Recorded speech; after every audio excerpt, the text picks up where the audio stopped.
הזמן הכי טוב להשקיע זה עכשיו. לאנשים יש נטייה לדחות דברים חשובים, ואחד הדברים האלה זה השקעות.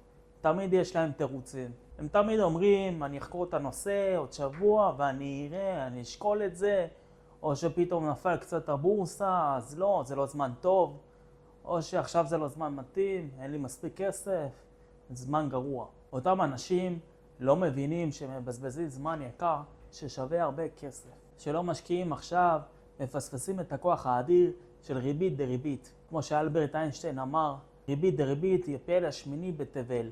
מי שמבין זאת מרוויח, ומי שלא משלם. כשאתם עכשיו משקיעים, אתם בעצם דואגים לעתיד שלכם, ואתם דואגים לעתיד הכלכלי שלכם. מאשר לשים את הכסף במקומות שיתנו לכם סיפוק רגעי, או סיפוק לזמן מאוד קצר. כשאתם משקיעים את הכסף שלכם עכשיו, הביטחון הפיננסי שלכם מתחיל לגדול ולהיות חזק. תאמינו לי,